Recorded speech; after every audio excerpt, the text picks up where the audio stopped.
Assalamualaikum warahmatullahi wabarakatuh. Bismillah, alhamdulillah, wassalatu wassalamu ala rasulillah. Salam sejahtera untuk kita semuanya. Selamat datang kembali di seri video tutorial panduan kuliah online Universitas Angga Buana YPKP Bandung. Masih bersama saya Muhammad Nurdin Abdul Muhaimin. Dalam video ini saya akan memandu Anda untuk membuat dan mengelola aktivitas tugas atau assignment. Untuk menambahkan aktivitas assignment, silakan akses mata kuliah yang akan kita kelola. Kemudian, aktifkan mode edit dengan cara menekan tombol action atau icon gear. Kemudian pilih Tune Editing On. Selanjutnya kita pilih di topik mana kita akan menambahkan assignment. Jika ternyata kita hanya akan menggunakan satu topik, maka kita bisa menghapus topik-topik yang tidak terpakai dengan cara klik edit kemudian delete topik. Pada kasus ini saya hanya akan menggunakan satu topik. Terlebih dahulu saya akan beri nama topiknya dengan nama UTS. Untuk menyimpan, klik enter. Kemudian kita akan coba tambahkan aktivitas assignment dengan cara klik add an activity or resource. Muncul tampilan seperti ini. Lalu kita pilih di paling atas ada jenis aktivitas assignment. Kemudian kita klik add. Maka akan muncul tampilan untuk mengelola aktivitas assignment.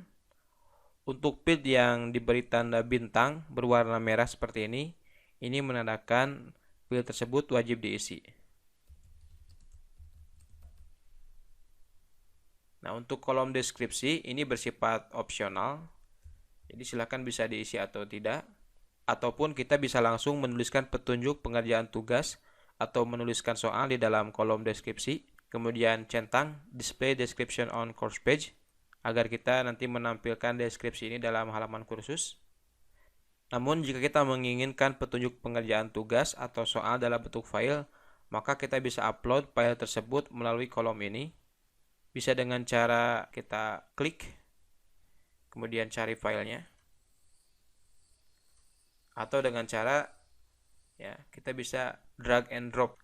Misal saya punya, sebut saja ini adalah sebuah soal file, kemudian saya drag dan drop di kolom ini, maka nanti file ini akan tampil di aktivitas tugas dan bisa di-download oleh mahasiswa. Selanjutnya, pengaturan mengenai availability. Ini adalah pengaturan untuk kapan mahasiswa bisa mulai mengumpulkan tugas dan kapan waktu deadline pengumpulan tugas. Jika kita buat ini disable atau kita tidak centang, maka mahasiswa bisa mengumpulkan tugas mulai dari sekarang setelah kita simpan jenis aktivitas tugas ini, dan mengumpulkannya pun tidak ada batas waktu. Maka penting sekali kita mengatur availability agar kita bisa memberikan batasan kapan dan deadline pengumpulan tugas. Klik enable.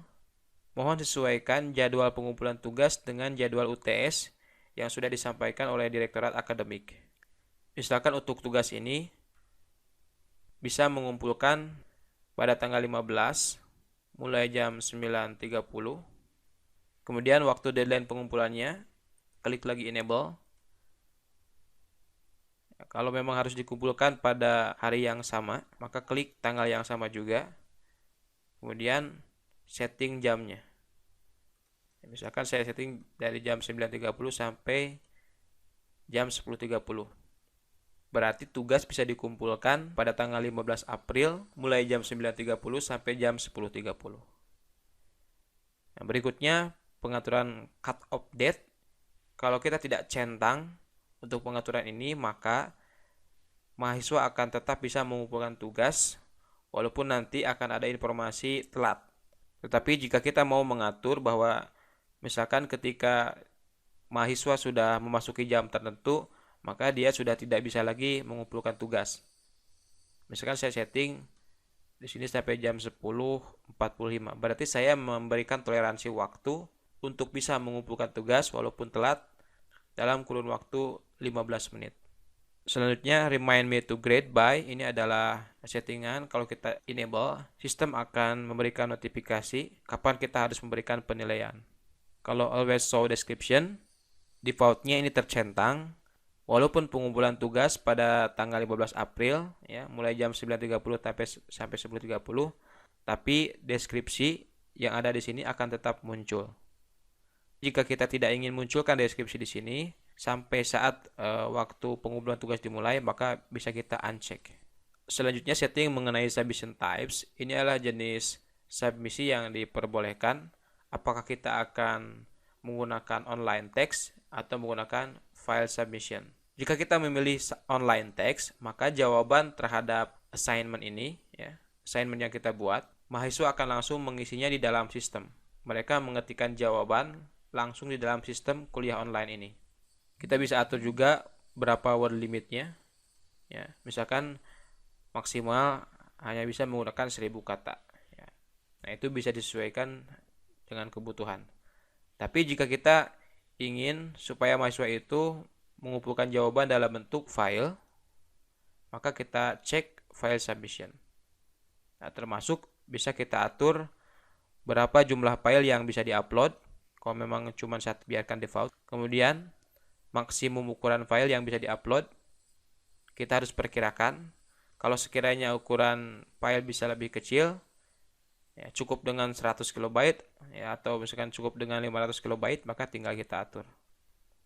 Kemudian jenis file apa yang diperbolehkan untuk dikumpulkan, kita bisa atur di sini dengan cara klik choose. Misalkan untuk tugas ini kita hanya mengizinkan jenis file PDF yang boleh dikumpulkan, maka tinggal cari di sini, ya. Kemudian pilih PDF dokumen. Kemudian bisa juga misalkan menggunakan dokumen Word, ya, docx. Setelah selesai, kemudian ke paling bawah kita klik Save Change. Baik. Untuk feedback types, biarkan default. Untuk pengaturan submission setting, ini biarkan default. Kemudian kalau memang kita ingin memberikan beberapa kali kesempatan kepada mahasiswa untuk mengumpulkan tugas, maka kita bisa atur times reopened ini, ya. Jika never, maka kita tidak memberikan kesempatan yang lain, jadi cuma satu kali kesempatan. Kalau kita pilih yang manually, kita bisa berikan kesempatan, tapi dengan manual kita klik nanti kalau memang kita izinkan untuk kembali mengumpulkan tugas. Kalau misalkan kita pilih automatically until fast, ya, itu akan otomatis sesuai dengan kesempatan yang diberikan. Maka kita atur kesempatannya, misalkan mahasiswa boleh mengumpulkan atau memperbaiki tugas, ya, dengan 2 kali kesempatan. Tapi jika Bapak Ibu ingin saklek, misalkan hanya diberikan 1 kali kesempatan, maka tinggal biarkan default, ya, never. Selanjutnya mengenai group submission setting, biarkan default. Notifikasi juga biarkan default. Kemudian grade, kalau kita mau atur grade-nya dalam bentuk apa, silakan bisa diatur.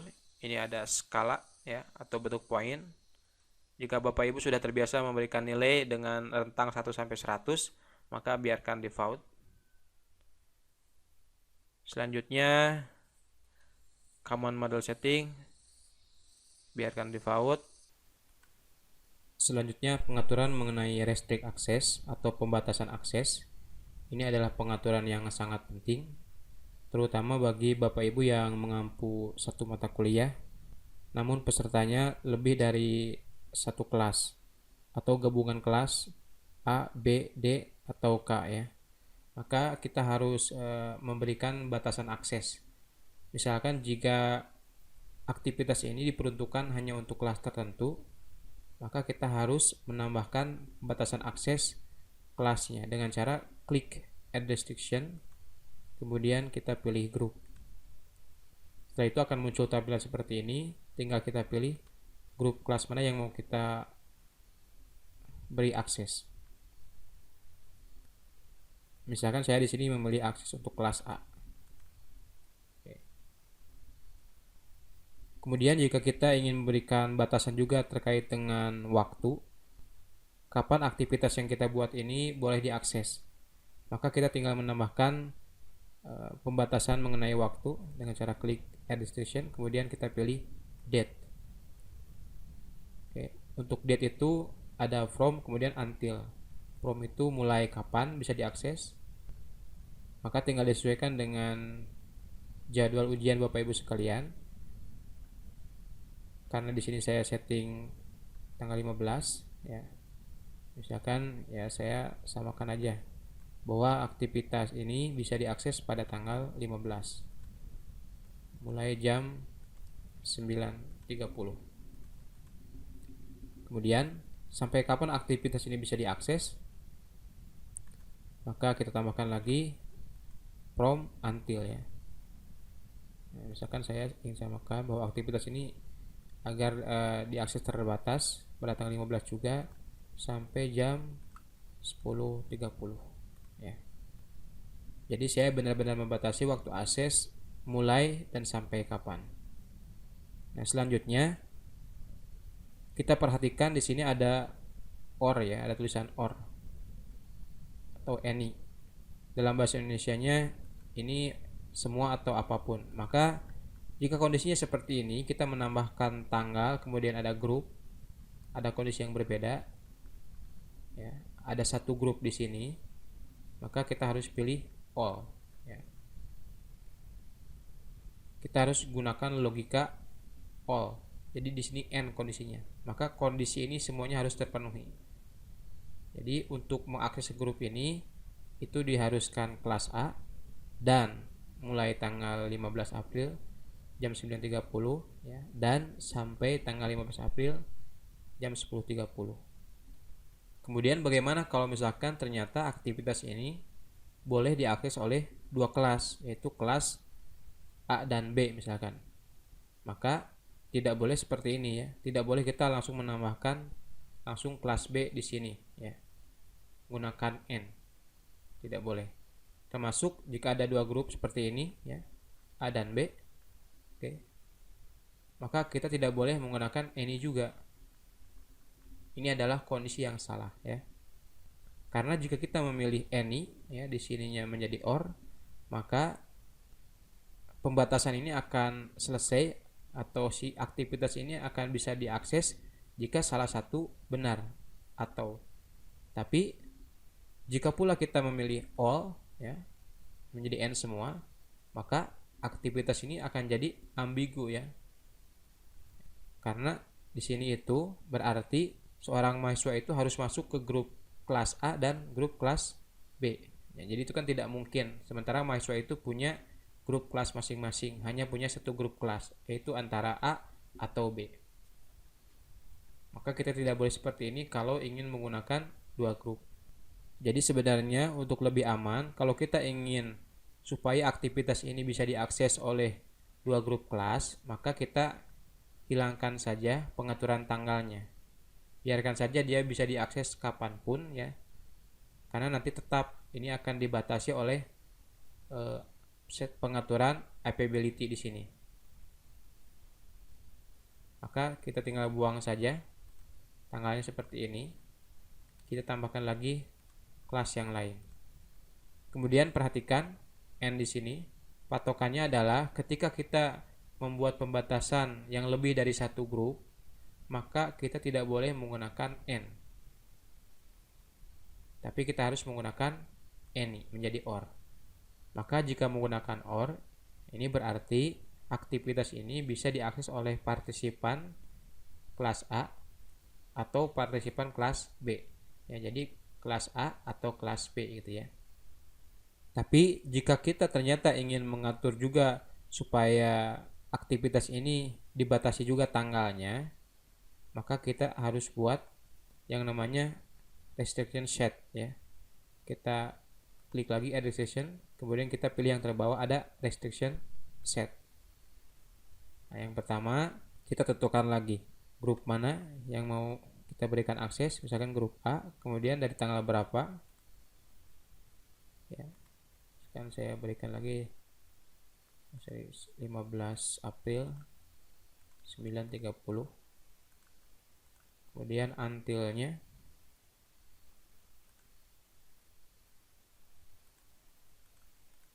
15 April sampai jam 10.45.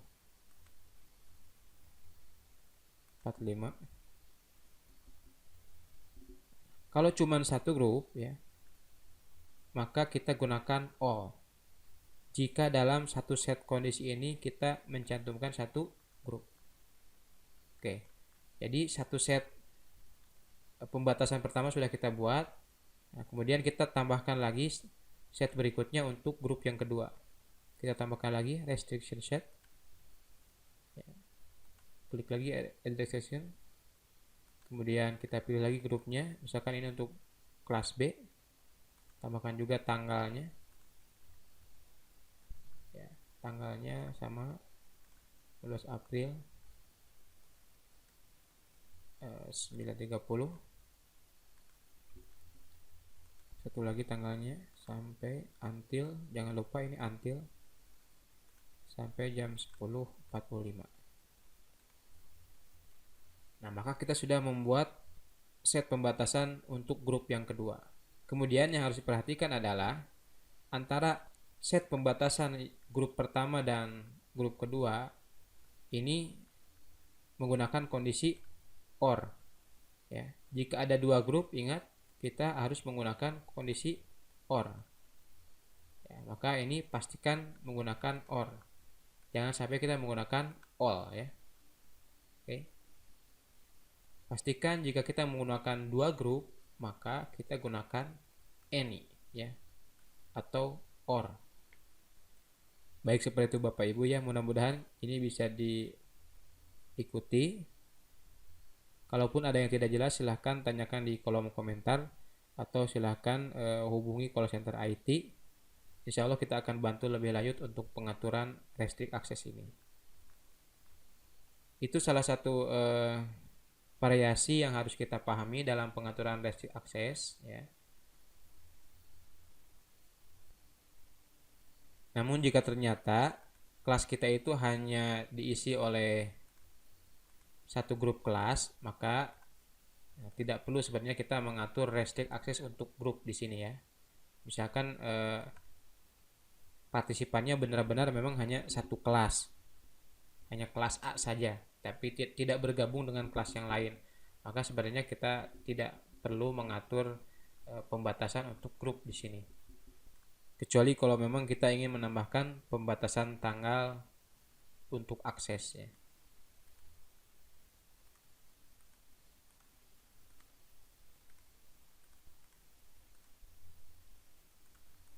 Tapi jika memang ternyata partisipan itu bergabung kelasnya, maka mau tidak mau kita harus berikan batasan akses agar tidak bisa diakses oleh sembarang grup kelas ya. Misalkan ini karena memang di sini ada banyak grup, saya harus berikan akses untuk siapa. Kalau kita tidak atur kelasnya, grupnya, maka ini akan bisa diakses oleh grup mana saja ya. Sama dengan kita memilih any group ya. Jadi ini boleh diakses oleh grup mana saja. Sementara kalau kita menginginkan bahwa aktivitas yang kita buat ini hanya boleh diakses oleh grup tertentu, maka kita harus tentukan grupnya. Seperti ini. Kemudian pastikan kalau kita hanya menggunakan satu grup, kondisinya harus N ya.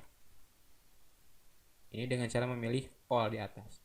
Kalau kita pilih any, maka ini akan jadi OR. Tapi karena ini satu grup, maka kita harus pilih all.